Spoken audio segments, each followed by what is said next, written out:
Hey everyone, interview tips and preparation पर पूरी की पूरी सीरीज मेरे द्वारा बनाई जा रही है। ये उस सीरीज का पार्ट 3 है। मेरी सभी से रिक्वेस्ट है कि इस सीरीज का पार्ट 1 एंड पार्ट 2 भी अवश्य देखें। इस सीरीज का जो सबसे पहला पार्ट बना था वो वीडियो 21 मिनट 50 सेकंड का था। उसके बाद पार्ट 2 बना, वो 12 मिनट 37 सेकंड का वीडियो था। दोनों ही पार्ट बहुत इंपॉर्टेंट हैं और ये पूरी की सीरीज है, तो सभी पार्ट एक दूसरे से लिंक है। इसीलिए मेरा आपसे बार बार यही रिक्वेस्ट है कि आप सभी पार्ट को ध्यानपूर्वक देखें और चीज़ों को समझें, इम्प्लीमेंट करें, फॉलो करें। दोनों पार्ट के लिंक वीडियो के डिस्क्रिप्शन में रहेंगे, तो प्लीज़ आप उनको ज़रूर देखिएगा। पार्ट 1 में क्या क्या मुख्य हाइलाइट्स थे और किन किन बातों पर विशेष रूप से आपसे हमारी बात हुई थी, उसको वापस एक बार समझने की कोशिश करते हैं। इसमें पहला पॉइंट ये था कि correction and preparation and mistakes in A resume, इस पर बात हुई थी। सेकंड, एक पेड वेबसाइट के बारे में बताया गया था जहां से आप चाहें तो एक अच्छा टेम्पलेट अपने रिज्यूम के लिए डाउनलोड कर सकते हैं, बट वो मैंडेटरी नहीं है। शायद वो चार्जेबल वेबसाइट थी और करीब उसका 300 से 400 रुपये उसका चार्जेस है। चाहो तो आप सब्सक्रिप्शन ले के कर भी सकते हैं और नहीं चाहे तो नहीं भी कर सकते हैं, ये आपके ऊपर डिपेंड करेगा। बट मैंने गाइडलाइन दिया है, मैंने उसको बताया है कि आप चाहें तो ऐसा कर सकते हैं। थर्ड, इंपॉर्टेंट हेडिंग्स एक रिज्यूम के अंदर क्या क्या होनी चाहिए, इसके बारे में बात हुई थी। And next, how to write work history, अपनी वर्क हिस्ट्री को कैसे लिखा जाए, किस तरीके से लिखा जाए, किस सीक्वेंस में लिखा जाए। प्रोजेक्ट समरी को कैसे लिखा जाए। अवार्ड एंड अचीवमेंट्स एक रिज्यूम में जरूर दिखाने चाहिए, इसके बारे में बात हुई थी। And next, do and don't for interview, interview में क्या डू एंड डोंट का ध्यान रखना चाहिए, इसके बारे में बात हुई थी पार्ट 1 में। एंड इसेंशियल एजुकेशनल डॉक्यूमेंट्स को हमेशा एक सीरीज में लगाकर रखना चाहिए, इसके बारे में बात हुई थी पार्ट 1 में। And next, importance of salary slip and joining letter during interview, इसके बारे में बताया गया था। एंड फाइनली लास्ट ये भी बताया गया था कि बिफोर इंटरव्यू क्या क्या प्रिपरेशन होनी चाहिए। ये थे सारे पार्ट 1 के हाइलाइट्स। यदि नहीं देखे हैं किसी ने तो जब पार्ट 1 देखेंगे तो सारा उसमें समझ आएगा, और जो इस समय करंट में जो सभी देख रहे हैं तो उनको वापस से एक बार रिवाइज हो जाएगा, इसलिए इस चीज को रखा गया है। अब नेक्स्ट, यदि पार्ट 2 में हम बात करें तो उसमें एक राइट डायरेक्शन मिल गया था हमें, और वो दिया गया था कि एक गुड क्वालिटी का रिज्यूम आप कैसे अच्छा बना सकते हैं। एंड नेक्स्ट, कैरियर ऑब्जेक्टिव के ऊपर बहुत ज़्यादा मैंने पार्ट 2 में जोर दिया था कि आप अपना कैरियर ऑब्जेक्टिव खुद से लिखें, कैसे लिखा जाएगा, किस तरह से लिखा जाएगा, उसके लिए एग्जाम्पल के साथ आपको बताया गया था ये पार्ट 2 में, जो बहुत ही इंपॉर्टेंट मानता हूँ मैं एक रिज्यूम के अंदर। And finally salary slip and joining letter की भी बात की गई थी पार्ट 2 में, उसकी क्या इंपॉर्टेंस होती है। तो ये पार्ट 1 और पार्ट 2 का आपको ओवरऑल मैंने समरी बताया है आगे बढ़ने से पहले। तो हेलो एवरीवन, मैं बहुत बहुत स्वागत करता हूं मैं अपने यूट्यूब चैनल पर आप सभी का। मेरा नाम है पंकज कुमार और ये कंटिन्यू सीरीज चल रही है, तो आप इस पार्ट 3 में भी मेरे से कुछ ना कुछ इंपॉर्टेंट चीज़ों को सीखेंगे, और मैं आशा करता हूं कि आप ज़रूर उसको इम्प्लीमेंट करेंगे और खुद से चीज़ों को ठीक करना चाहेंगे तो ज़रूर बिल्कुल से हो जाएगी। बस आप वीडियो को पूरी तरह ढंग से फॉलो करिए, ढंग से समझिए, देखिए, और बिल्कुल लाइटली मत लीजिए इन सब चीज़ों को, क्योंकि ये वन टाइम है। अगर एक बार आपने समझ लिया या अपने अंदर ये चीज़ को डेवलप कर ली तो फिर आगे कभी दिक्कत नहीं आएगी। इसलिए मेरा आपसे सभी से रिक्वेस्ट है कि आप थोड़ा फोकस करें, तो आप खुद से देखेंगे चीज़ें धीरे धीरे ठीक हो जाएंगी। अब आइए इम्पोर्टेंट पॉइंट पर, इस पार्ट 3 के सबसे इम्पोर्टेंट पॉइंट पे आइए। इसमें आपको सबसे पहले मैं ये बताना चाह रहा हूं कि define your reason for improve resume preparation and learning interview skill independently. पहले हेडिंग पे जाइए, हेडिंग मैंने क्या लिखी है, इसी में सब कुछ छुपा हुआ है। जो मैं बोल रहा हूं उस पर ध्यान दीजिए, स्लाइड को बाद में धीरे धीरे पढ़िएगा उसमें क्या क्या लिखा है, लेकिन अभी जो मैं बता रहा हूं उस पर ध्यान दीजिए।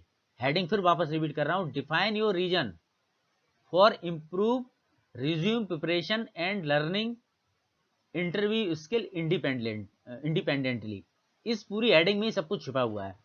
आप स्वयं से डिफाइन करिए अपने रीजन, क्यों मतलब अच्छा रिज्यूम बनाना चाहते हैं, क्यों आप इंटरव्यू की अच्छी तैयारी करना चाहते हैं, क्यों अपनी स्किल को इम्प्रूव करना चाहते हैं, क्यों ये सब सीखना चाहते हैं, ये आप डिफाइन करिए। अब लेफ्ट हैंड साइड में देखिए जहाँ पर टिक करके लिखे हुए हैं, क्या क्या डिफाइन कर सकते हैं, ये तो मैंने लिखा हुआ है, आप खुद से अपना डिफाइन करिए। इसके पीछे रीजंस क्या क्या हो सकते हैं। नंबर 1, जॉब अपॉर्चुनिटी, बिल्कुल सही बात है, जॉब अपॉर्चुनिटी में फायदा होगा। सेल्फ कॉन्फिडेंस आएगा, बिल्कुल आएगा। अट्रैक्टिव रिज्यूम होगा, रिज्यूम अट्रैक्टिव होगा, बहुत अच्छी बात है। Direction by your resume, resume से एक डायरेक्शन मिलेगा, जैसे ही आपका रिज्यूम देखा जाएगा तुरंत दिशा मिल जाएगी, डायरेक्शन मिल जाएगा कि हाँ ये बिल्कुल सिक्वेंस सही है। नेक्स्ट, इम्प्रूव राइटिंग वर्क, आपका राइटिंग वर्क इम्प्रूव होगा जब आप इस पे फोकस करेंगे, काम करेंगे, तो आपके राइटिंग वर्क में इंप्रूवमेंट आएगा। इम्प्रूव इंग्लिश, इंग्लिश में भी इंप्रूवमेंट मिलेगा देखने को। क्लियर विजन, विजन आपका क्लियर होगा। And last, capable for introduce self in English as introduction, मतलब आप अपने आप को इंट्रोड्यूस कर सकते हैं, इंग्लिश में इंट्रोडक्शन दे सकते हैं, अच्छा इंट्रोडक्शन, ये सब चीज़ें इंप्रूव होंगी जब आप 1 बाई 1 काम करेंगे इन पर। जो मैं बता रहा हूँ वीडियो कंटेंट को देखेंगे और आगे भी वीडियो आएंगे तो ये चीज़ें धीरे धीरे 100% इम्प्रूव होंगी। इसीलिए मैंने ऊपर हेडिंग में साफ लिखा हुआ है कि आप खुद से ये बनाइए अपना, डिफाइन योर रीजन, आपके रीजन क्या क्या हैं इम्प्रूव रिज्यूम प्रिपरेशन को लेकर और लर्निंग इंटरव्यू स्किल को लेकर क्या क्या हैं, तो आप ये स्वयं बनाइए। अब इसके बाद नेक्स्ट पॉइंट पे बात करते हैं कि ये सब काम करने के लिए, ये सारी चीज़ें करने के लिए जो भी रिज्यूम का प्रिपरेशन होता है या इससे रिलेटेड जो सारी चीज़ें हैं, इनमें सबसे ज़्यादा जो अहम भूमिका निभाता है वो निभाता है माइक्रोसॉफ्ट ऑफिस पे कमांड। आपका माइक्रोसॉफ्ट ऑफिस पर कितना कमांड है, कितना आप इसके बारे में जानते हैं, ये इससे एक बहुत बड़ा लिंक है। मैं कितना भी बता दूं, कितना भी कुछ कर दूं, लेकिन अगर आपकी पकड़ माइक्रोसॉफ्ट ऑफिस पर नहीं है तो दिक्कत जरूर आएगी। और माइक्रोसॉफ्ट ऑफिस के 3 पार्ट है। नंबर 1, वर्ड पे काम करना आना चाहिए। नंबर 2, एक्सेल पे कमांड होना चाहिए, एक्सेल पे काम करना आना चाहिए। और पावर पॉइंट पे काम करना चाहिए। ये 3 चीजें ऐसी हैं जो हर स्टूडेंट को, हर एक्सपीरियंस पर्सन को जरूर सीखनी चाहिए। और ये ऑफिस वर्क में कहीं पर भी आप काम करेंगे बहुत ज़्यादा हेल्पफुल रहता है इनका योगदान। तो माइक्रोसॉफ्ट ऑफिस पे जरूर वर्क करना आना चाहिए, तभी आप चीज़ों को ठीक कर पाएंगे। और अपने जॉब के दौरान जब आप जॉब करते हैं तो इनसे रिलेटेड सारे काम होते हैं, बिना इसके काम चलता नहीं है, बिना एक्सेल के काम चलने वाला नहीं है, बिना पावर पॉइंट के काम चलने वाला नहीं है, और बिना वर्ड के काम चलने वाला नहीं है। पावर पॉइंट पे सारे प्रेजेंटेशन बनाए जाते हैं, आप जो प्रेजेंटेशन देख रहे हैं ये भी पावर पॉइंट पे बना हुआ है। एक्सेल पे बहुत सारी चीजें करी जाती हैं, बहुत से फार्मूला लगाए जाते हैं। वर्ड, वर्ड पे क्या बनता है, रिज्यूम बनता है। तो ये तीनों पे फोकस करना चाहिए। अब ये एकदम से तो आएगा नहीं कि आज ही हम वर्ड सीख जाएंगे, आज ही हम एक्सेल सीख जाएंगे, आज ही हम पावर पॉइंट सीख जाएंगे, ऐसा नहीं होगा। आपको टाइम देना पड़ेगा, आपको टाइम निकाल के देना पड़ेगा। मैंने हाईलाइटेड में लिखा है एरो मार करके, कम से कम 30 मिनट आप दीजिए अपने 24 घंटे में 30 मिनट निकालिए आप वर्ड और एक्सेल पर प्रैक्टिस करने के लिए। और सेपरेट लगा निकालिए अलग से 30 मिनट पावर पॉइंट काम करने के लिए। इसका मतलब ये है कि 24 घंटे में आपको 1 घंटा निकालना पड़ेगा। यदि आपको इस पर बहुत अच्छा काम आता है तो अच्छी बात है, यदि नहीं आता है या बिगिनर है, नई चीजें समझ में आती हैं, तो आपको ये सीखना पड़ेगा। इसको छोड़ के आगे नहीं बढ़ा जा सकता, इसको छोड़ के टेक्सटाइल इंडस्ट्री या किसी भी इंडस्ट्री में काम नहीं किया जा सकता, ये पार्ट है लाइफ का।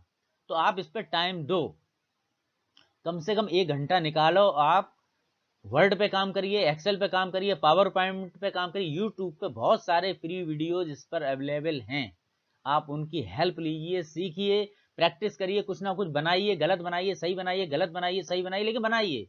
वर्ड पे खुद रिज्यूम डिजाइन करिए, खुद बनाइए। एक्सेल पे खुद काम करके देखिए एक्सेल में क्या क्या होता है। पावर पॉइंट पे खुद एक प्रेजेंटेशन डेमो बनाइए, डिलीट करिए, बनाइए, डिलीट करिए, करेक्शन करिए, ऐड करिए, लेकिन सीखिए, प्रैक्टिस कर दिए, मतलब 1 घंटा इसको दे दीजिए आप, तो 100% आपकी पकड़ धीरे धीरे ठीक हो जाएगी।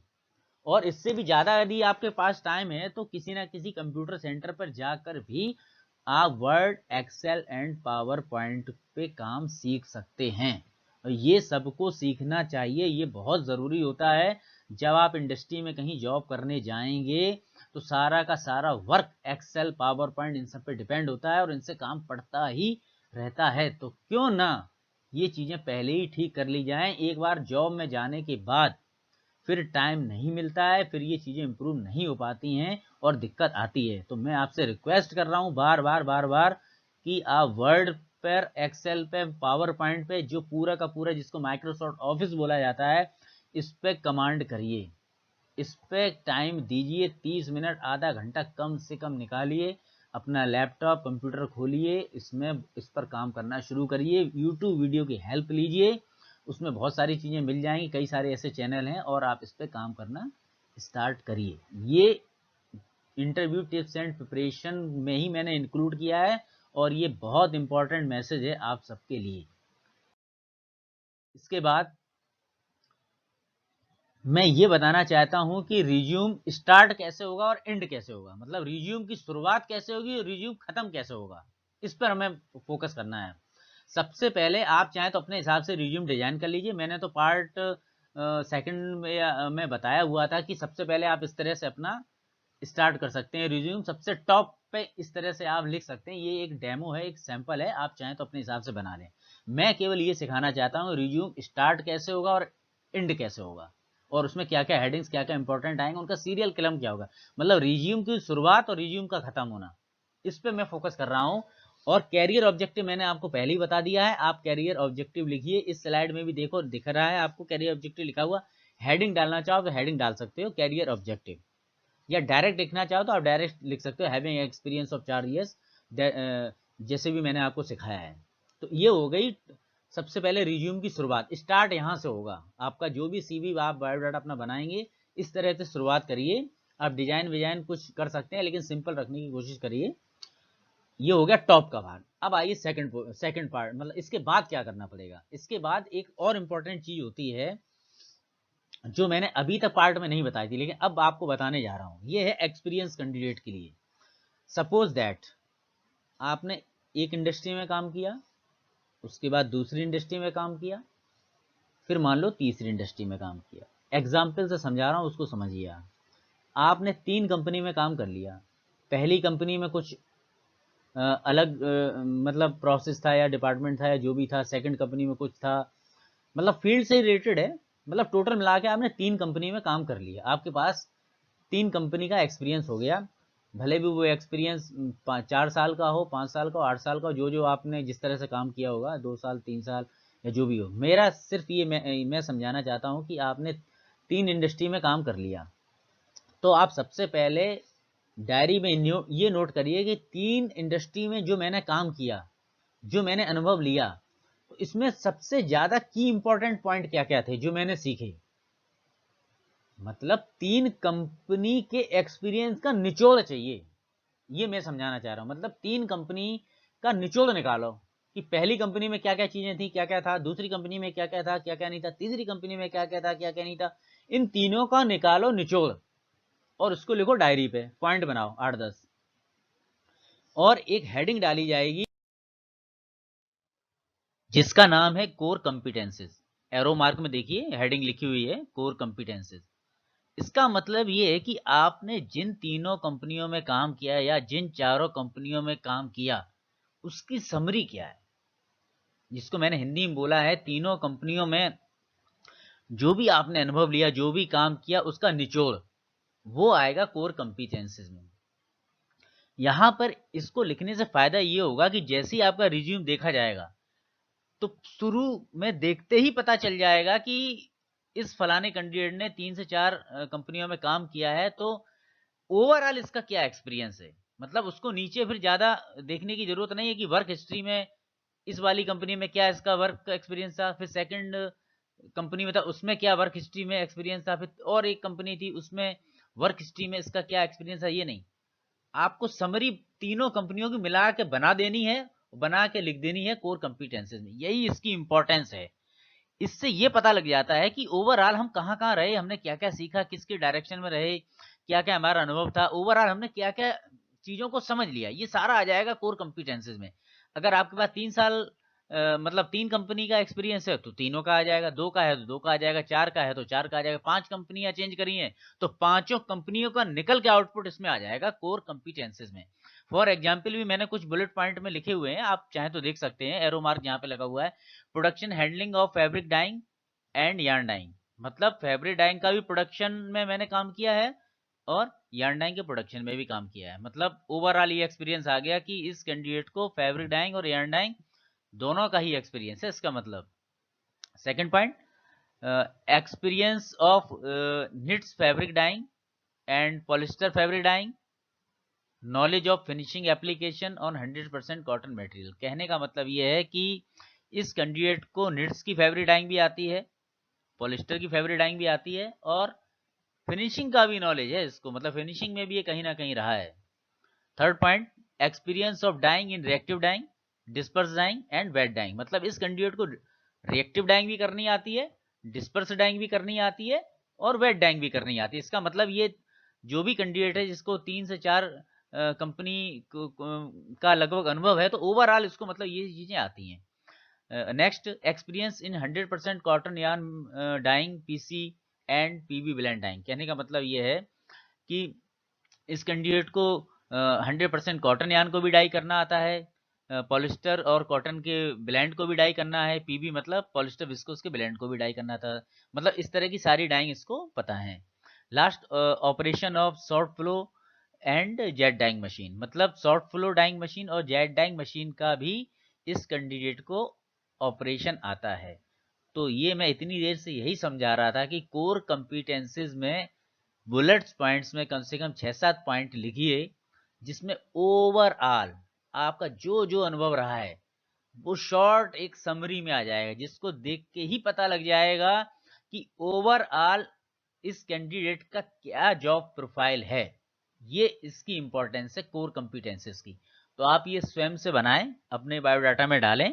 आप एक्सपीरियंस कैंडिडेट हैं तो आपका तो जरूर बनेगा कोर कंपिटेंसेस। फ्रेशर के लिए तो नहीं है, बट एक्सपीरियंस कैंडिडेट के लिए बहुत जरूरी है ये, तो इसको आप जरूर बनाएं। अब आगे देखें।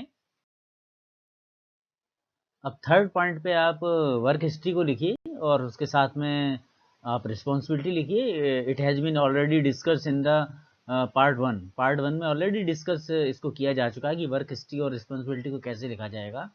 चौथे नंबर पे आप प्रोजेक्ट समरी लिखिए। फिर नेक्स्ट आप एजुकेशन अपना दिखाइए, जो भी आपका एजुकेशन रहा है। उसके बाद एकम्प्लिशमेंट आप लिखिए। एकम्प्लिशमेंट का मतलब एक तरह से उपलब्धियां होता है। मतलब अगर आपके पास कोई एडिशनल अलग से कोई डिप्लोमा है कंप्यूटर या किसी और चीज़ से रिलेटेड या कुछ भी ऐसा है, तो आप एकम्प्लिशमेंट में उसको डाल दीजिए। उसके बाद ट्रेनिंग अटेंडेड लिखिए। आपने जो भी ट्रेनिंग किया है, कहीं कुछ भी है तो ट्रेनिंग की डिटेल एक बार डाल दीजिए। और सबसे लास्ट में तो आपको पता ही है, पर्सनल इन्फॉर्मेशन सभी लोग लिखते हैं। इसके बारे में ऑलरेडी डिस्कस हो चुका है। तो पर्सनल इन्फॉर्मेशन की जगह आप पर्सनल डोजियर वर्ड यूज करिए, तो मतलब और ज़्यादा अच्छा रहेगा।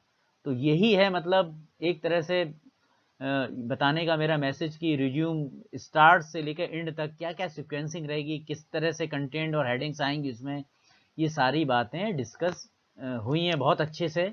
और आप इसको और ढंग से अच्छे से समझिए और इसको आप प्लीज़ करिए। Thank you very much to my all viewers. मेरा आपसे अभी से ये रिक्वेस्ट है कि वीडियो को अपने फ्रेंड सर्कल में ज़रूर भेजें, सब्सक्राइब करें, लाइक करें।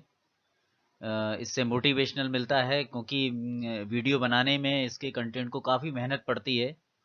उतना आसान तो नहीं होता ये, बट देखने में ज़रूर लगता होगा, बट काफ़ी अच्छा कंटेंट आपको मैं दे रहा हूँ ताकि आपके अंदर इम्प्रूवमेंट आ सके, चेंजेज आ सकें, आप सेल्फ कॉन्फिडेंस हो सकें। और भी आगे इम्पॉर्टेंट वीडियोस आएंगे। बट चैनल अभी नया नया है, तो मैं काफ़ी रिक्वेस्ट करूँगा आपसे कि वीडियो को अपने साथियों को ज़रूर भेजें, सब्सक्राइब करें, लाइक करें और वीडियो को बार बार देखें। कंटिन्यूसली चीज़ें 100% इम्प्रूव होंगी। Once again thank you very much to my all viewers. Bell icon को भी प्लीज़ ज़रूर प्रेस करके रखें। जब भी कोई नया वीडियो आएगा तो आपको नोटिफिकेशन तुरंत मिल जाएगा, तो उसको भी प्रेस करके रखें प्लीज़।